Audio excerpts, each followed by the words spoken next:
What is going on, guys? Getchy123 here with more Grand Theft Auto 5, and today I have something that I think you guys are really going to enjoy. So what is it? Well, it is a brand new concept map that takes the maps from all previous Grand Theft Auto games, at least all of the main games, and puts all of their cities and all of their land masses into one single map. So we're going to take a look at that in 1 second, but first I just want to mention I found this on Reddit. I thought it was really cool and I wanted to share it with you guys. I don't know who exactly to give credit to, but I just want to make it clear that this is not my creation and I am not trying to claim that it is. Okay, so here it is. Every map from a main Grand Theft Auto game put into one single map. Now I say main game because obviously games such as Chinatown Wars appear to be left out from this, so all of the main cities such as Los Santos, San Fierro, Liberty City, Las Venturas, and Vice City are included into one gigantic map. And when I say gigantic, I mean this thing is huge. As you can see in the bottom left corner, Los Santos is only a fraction of the entire map. So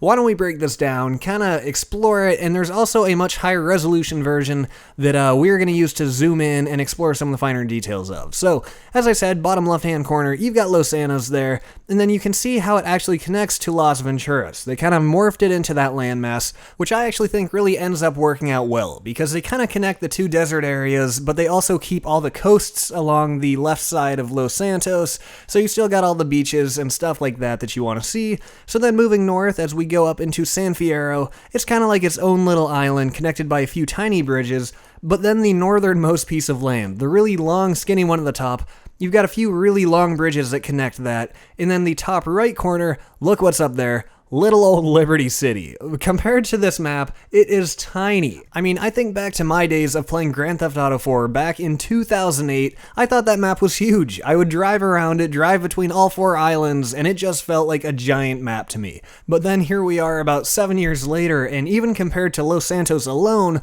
Liberty City is tiny, and then compared to this entire map, it is just minuscule, but regardless, you know, it's a really good thing to include in the map. The only thing that I think would need some attention to detail is how the city would transition to the green land that you see to the left of it. Because as you can see, the final fourth island on the left side just kind of butts up to the green grass. And obviously there would need to be a logical transition. It would be weird to go from dense city to grassy plains, but I'm sure if this was a real thing, they would work it out. So then moving south, you can see we've got Vice City down there, and so a few more bridges connect us to it, and then you've got that long tail coming off the bottom.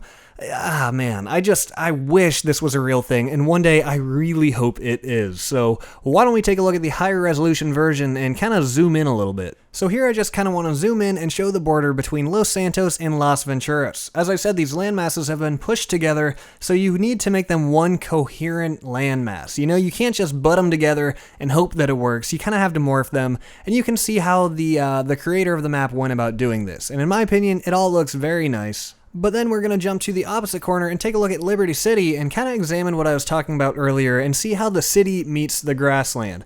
You can see that actually, now that we zoom in, the way they did it was pretty practical. You can see that there are some highways that kind of start going through the grassland, and that works out well because it serves as a transition. You don't just have buildings and then grass, you know, you have some highways and roads that kind of lead you into that. So now I just kind of want to give my final thoughts as we take this virtual drive around the map, just to give you a sense of its scale. I really hope that this is something that can be achieved one day by Rockstar, and technologically speaking, it will be possible. I mean, yeah, I know that right now, Grand Theft Auto 5 was a huge game. It was 60 gigabytes, and at the time that was, that was very large.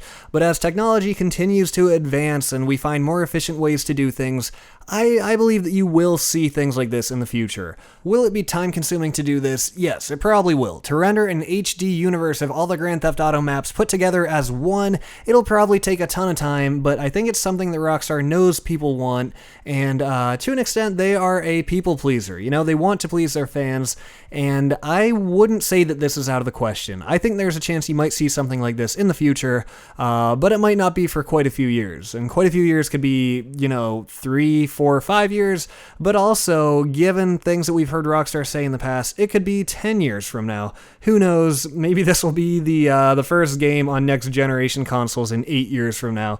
Really, only time can tell, but as of now, it's just fun to speculate and see other people's ideas and concept maps and things like this. So, I really hope you guys enjoyed this video. If you did, like I said, please leave a like and leave your comments down below. Tell me what you think of this map, and also tell me if you personally think Rockstar would ever actually do something like this. So, that about wraps it up, guys. Please stay tuned for more videos in the future. I will see you next time.